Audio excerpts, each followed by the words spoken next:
But the question we need to ask is, can the United States survive an illegitimate and corrupt commander-in-chief? So when we just look at this chart here, there's a few things that stand out, and that has to do with the Sun, Jupiter, Saturn triple conjunction on the midheaven. How I would interpret that is a mature and steady state temperament, an administration that projects trustworthy and integrity and balance, an ongoing interplay between expansion and contraction, optimism, pessimism, a balance, a realistic and steady form of optimism. It's going to project that this is a new start, this is a new turnover, this is a new era, measured responses, a capacity to deflate and correct one's own excesses from the previous administration, projecting optics or facade of philosophical maturity, etc. However, we need to keep in mind that this triple conjunction is in square alignment, very tight square alignment with Mars Uranus. And when you see these type of aspects, you see this type of tension, it augurs ideological and political dogma and rigidity. It augurs an attitude of opportunism and political expediency of never letting a crisis go to waste. It augurs philosophical justification for the ends justify the means, constraint of enabling or enacting or rolling out an agenda by bureaucratic procedures, regulatory obstacles, tedious duties, red tape, stubbornness in business decisions, stubbornness in administration decisions, financial anxiety, administration that is fraught with massive internal financial disconnect and anxiety, slowness in attempt at making meaningful progress or achievement, the need to cut back and readjust after premature or excessive liquidity or expansion, legal difficulties, entanglements in lengthy and problematic political proceedings and court cases, unfortunate timing, expanding too much too soon, or missing opportunities for growth and development due to lack of vision or confidence, meaning they don't have the necessary scope of vision that is based on the current trends in the culture, in the technology, in the global economy, where they miss opportunities. And there's a certain dogmatic and rigid thinking and opportunism and political expediency at the same time. So what we're likely to see here with all of this is where people feel very frustrated, where people who voted for Biden don't feel there's any significant progress, no significant progress. This is also combined with the fact that you've got this triple conjunction here with the moon, Mars, and Uranus. So let's just talk about the Mars Uranus, and then we'll throw in the moon, and then again, we'll recapitulate what it means in regards to the 12th house and the fact that it's in square relationship again with the sun. And note that Pluto, which rules the deep state government, right? This rules the executive office, the midheaven, but Pluto rules the deep state, the intelligence agencies, the shadow banking system, the secret government, the secret space program, the black budget. It rules all of that. So this Mars-Uranus conjunction, this transit occurs approximately every 2 years. In general, the combination is bold and assertive. It will take people who often want to take risk and act independently in dramatic ways to achieve success. So there's this urgency to go out and enable this new agenda, this new focus. In mundane astrology, it correlates with fear-based. If it bleeds, it leads news stories and programming that stokes the anxieties within the collective, explosive breaking news stories, reckless willfulness and reckless youth defiance, restless urge towards freedom and self-sovereignty on the part. There'll be certain segments of the public or the populace that's going to want to break free from the surveillance state, want to break free from the social credit system that's going to be rolled out. They're going to want to break free from the UBI. They're going to want to break free. They're going to just be this restless urge towards freedom and self-sovereignty. This Mars-Uranus correlates with reckless audacity and misguided courage. Sudden eruptions of energy within the collective, creating major problems with authority and seeking anticipation through aggressiveness, shouting, breaking, cutting, tearing, electric madness. This would correlate with youth defiance, middle-class tax protests, all forms of protests. Dangerous risk-taking on the part of leadership, sudden eruptions of extreme weather and natural disasters such as tornadoes and sudden eruptions of lightning resulting in fire and destruction, political freedom fighters and revolutionaries, strain and stressful efforts by government to maintain authority, multiple disruptive events, sudden border breaches, a contentious disposition leading to a dangerous and unpredictable standoff with a nation, radical left-wing desperados that are willing to shed blood for the revolution, military technological prowess that correlates with like the blitzkrieg, drone strikes, air power, fighter pilots, autonomous military ships, tanks, and aircraft, laser weapons that can destroy aircraft and missiles in mid-flight, special force commandos and rangers, elite military special operation fighters, and super advanced weapons systems.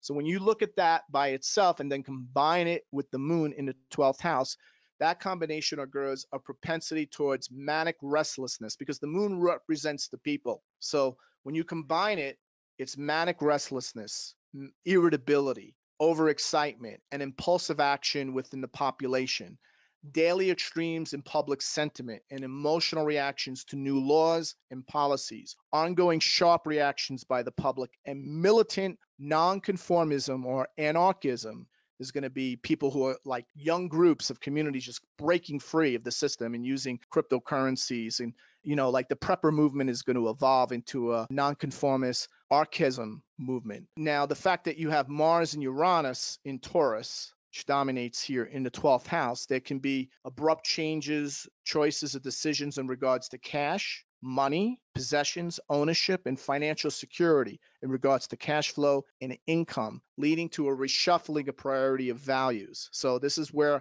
again, we're looking at the possibility of a currency crisis or a liquidity crisis or both. And the fact that the moon Mars Uranus triple conjunction is in the 12th house, especially with the fact that the moon is void, of course, at 29 degrees, would correlate with psychological warfare or false flag operations by the military industrial complex and their respective agencies to create a psychological support for the administration or psychological support for a planned war to prevent economic collapse or to pave the way for a transition to a less democratic form of government, to consolidate a government when its power is dwindling, or to defame an enemy by blaming an attack on them when they were innocent. And it also correlates with black propaganda. That's a form of propaganda where the public is not aware that someone is influencing them and do not feel that they are being pushed into a certain direction or a certain narrative or a certain way of thinking. You could see this happening now with CNN. When people quote CNN,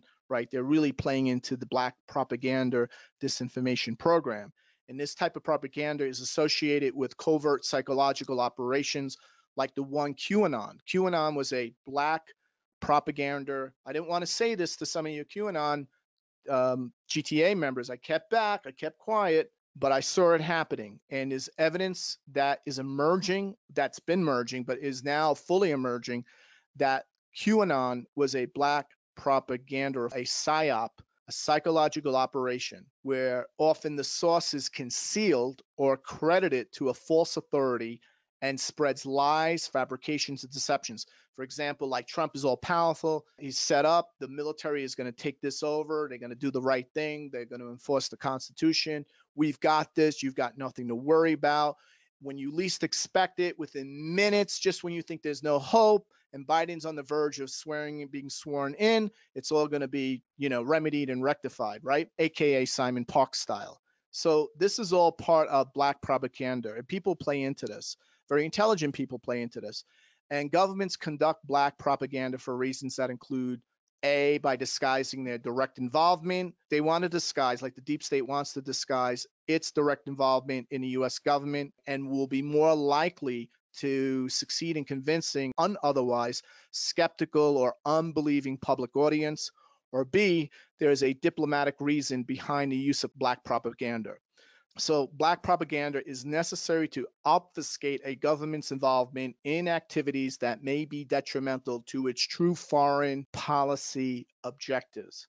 Now, that being said, we have to also address that Pluto on the midheaven at a deeper level. So Pluto on the midheaven, in terms of what I teach to my mundane students, correlates with excessive levels of ambition and drive, a sense of one's shadow qualities being displayed to the world, unconscious dark destructive forces within the collective operating within the nation's leadership at the executive level, a tendency toward ruthless and dictatorial behavior. The urge to reform everything leads to complications and major difficulties with other nations or with the public.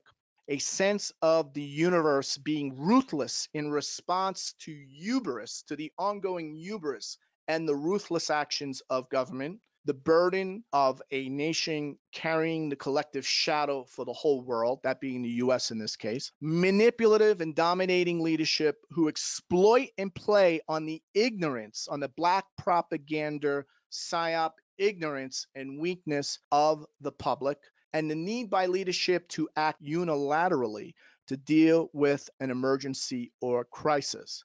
So ultimately, in a sense, Biden's centrist words is going to result in neoliberal or radical neoliberal actions. Biden talks like he's a soothing centrist.